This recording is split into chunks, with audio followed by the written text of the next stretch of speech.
मनुष्य सृष्टि का सबसे सर्वश्रेष्ठ प्राणी है, क्योंकि मनुष्य में चैतन्य होता है, चेतना होता है, अच्छे बुरे समझने का समझ होता है।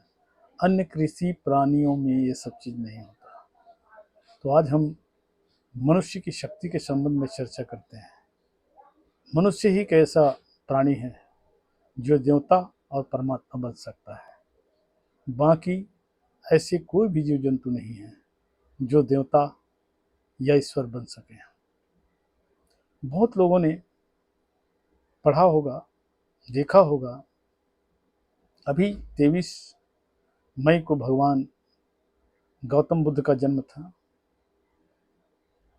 उसे बुद्ध पूर्णिमा के रूप में मनाते हैं। पहले वो इंसान थे, व्यक्ति थे, शादी किया, राजपुत्र था, राजकुमार था। उसके बाद उसने साधना किया और सत्य की खोज किया। तब वो परम शक्ति से मिलकर परमात्मा हो गया। इसी प्रकार और भी कई संत हैं, जैसे स्वामी महावीर हैं। वो भी पहले मनुष्य के रूप में जन्म हुए, फिर बाद में परम सत्ता से मिलकर वो परमात्मा हो गया। ऐसे कई लोग हैं जो देवतुल्य हैं। परमात्मा नहीं हो सके तो कम से कम देवतुल्य है। जैसे रैदास है, कबीर साहब है, इसके अलावा रामकृष्ण परमहंस है, स्वामी विवेकानंद है, योगी कई हुए हैं, जैसे कि प्रथम शंकराचार्य हैं, गोरखनाथ जी हैं। ये सब इंसान ही थे, लेकिन देवता या भगवान हो गए। आप कथा श्रवण करने के लिए जाते हैं, किसी भी धर्म के हो आप, तो आपको जो कथन श्रवण कराया जाता है वो बहुत सारी चीज़ें मनुष्य द्वारा रचित होता है, ईश्वर ने नहीं कहा है। इसलिए कई ऐसे आदमी सच्ची ज्ञान की तलाश करते रहता है, जीवन भर नहीं कर पाता। अभी संसार में बहुत सारे लोग हैं, जहाँ तक भारत देश में सबसे ज़्यादा संख्या है।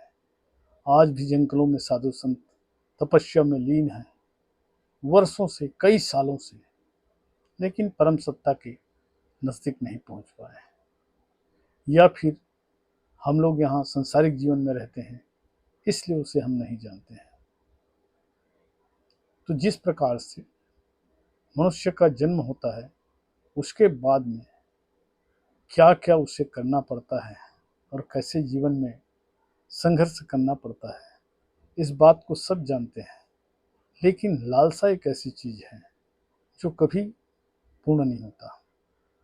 आदमी कब्र में जाने वाले हो, लेकिन उसको कुर्सी, पद और पावर की सुख भोगने की लालसा रहता है।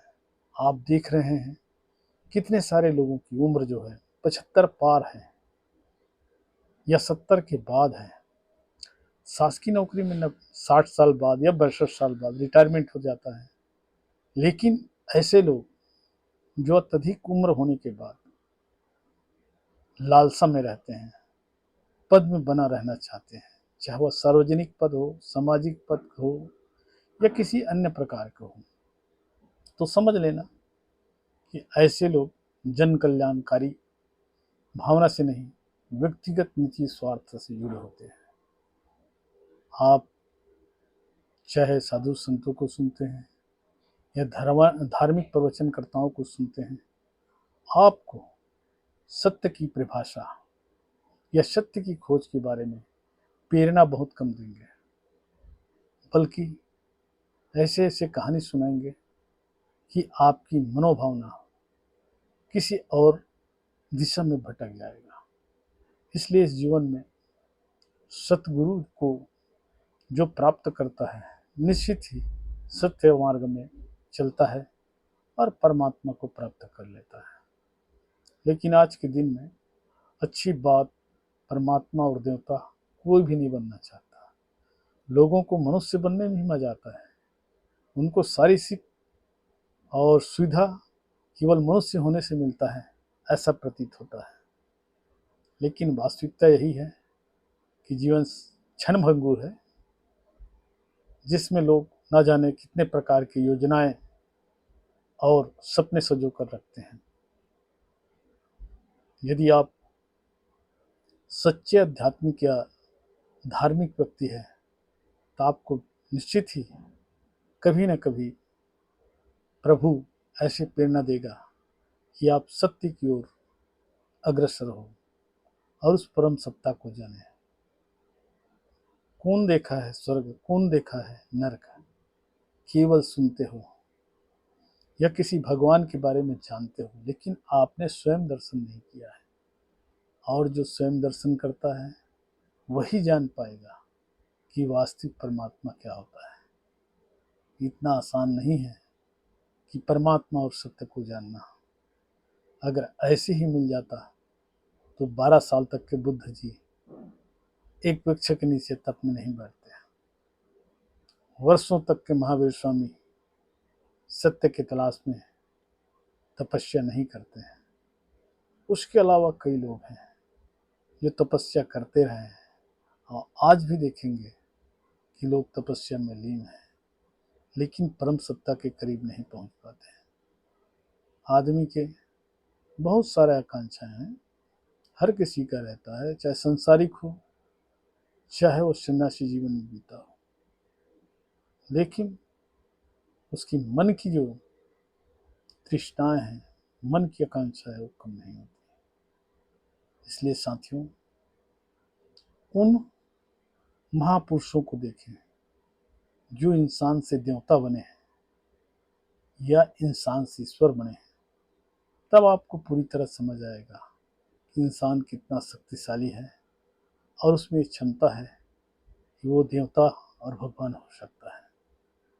लेकिन लोग व्यर्थ चीज़ों में उलझे रहते हैं और व्यर्थ विचारों में व्यथित रहते हैं, इसलिए ईश्वर के निकट नहीं पहुंच पाते हैं। मैं आज विशेष यही कह रहा हूँ कि इंसान जो है देवता और भगवान बन सकता है, क्योंकि इस सृष्टि में ईश्वर ने एक ही प्राणी मनुष्य को वो शक्ति दिया है। इसलिए मनुष्य को श्रेष्ठ प्राणी कहा गया है। इसी बातों के साथ वाणी को विराम देता हूँ। यदि आपको मेरी वीडियो अच्छा लगे तो लाइक कीजिए, सब्सक्राइब कीजिए। नमस्कार।